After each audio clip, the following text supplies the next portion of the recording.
Sebelum kita mendengarkan firman Tuhan, kita mau berdoa terlebih dahulu. Bapa kami yang ada di surga, terima kasih untuk kesempatan pada pagi hari ini kami boleh beribadah secara online. Kami sungguh bersyukur Bapa untuk setiap penyertaan-Mu, untuk setiap anugerah-Mu di dalam kehidupan kami. Saat ini kami mau mendengarkan firman-Mu, berkati dan mampukan setiap kami agar kami boleh mengerti dan memahami firman-Mu sehingga firman yang boleh kami dengar boleh bertumbuh di dalam kehidupan kami. Terima kasih ya Bapa, haleluya, amin. Adik-adik tentu pernah melihat atau menonton film tentang Aladin. Kira-kira ciri khas apa yang ada di dalam film Aladin? Benar, salah satunya adalah teko ajaib. Teko ajaib yang apabila kita gosok-gosok akan keluar jin, dan apabila kita meminta sesuatu pasti dikabulkan oleh jin tersebut. Kita mau berandai-andai, seandainya kita diberi kesempatan untuk meminta sesuatu dan permintaan kita pasti dikabulkan. Kira-kira adik-adik mau meminta apa ya? Apakah meminta kecantikan? Apakah meminta kepintaran? Apakah meminta ketampanan? Mobil mewah? Jabatan? Harta benda? Dan sebagainya. Adik-adik, seringkali apa yang kita minta bukanlah hal-hal yang kita butuhkan. Bisa saja yang kita minta itu lebih berfokus pada kepentingan kita dan tidak mengedepankan kepentingan orang lain ataupun Tuhan. Hari ini kita belajar tentang Raja Salomo yang diberi kesempatan untuk meminta sesuatu dari Tuhan. Kira-kira Raja Salomo meminta apa ya adik-adik? Renungan pada pagi hari ini diambil dari 1 Raja-Raja 3 ayat 5 sampai dengan 12.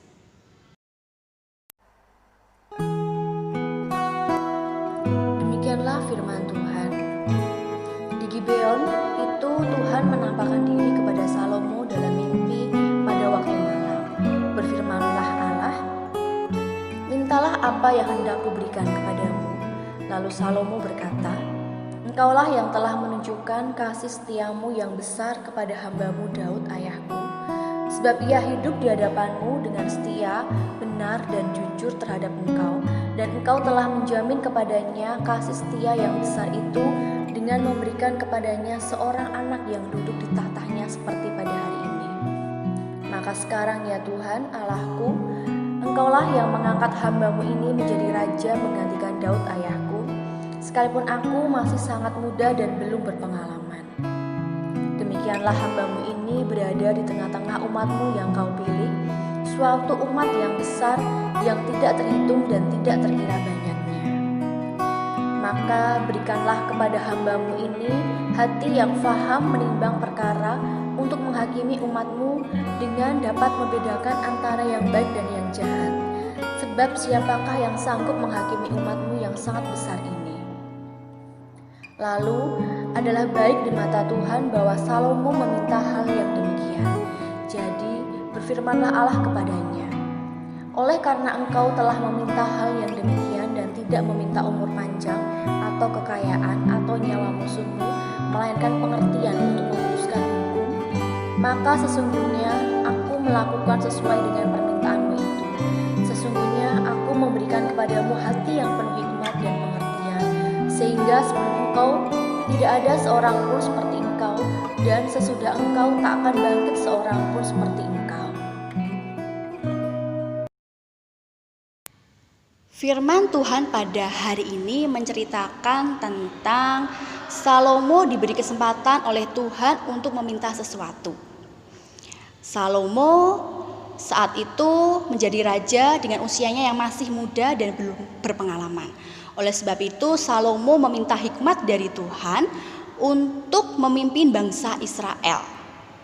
Kemudian Tuhan mengabulkan permintaan Salomo dan Tuhan memberi bonus kepada Salomo umur panjang, kemuliaan dan kekayaan.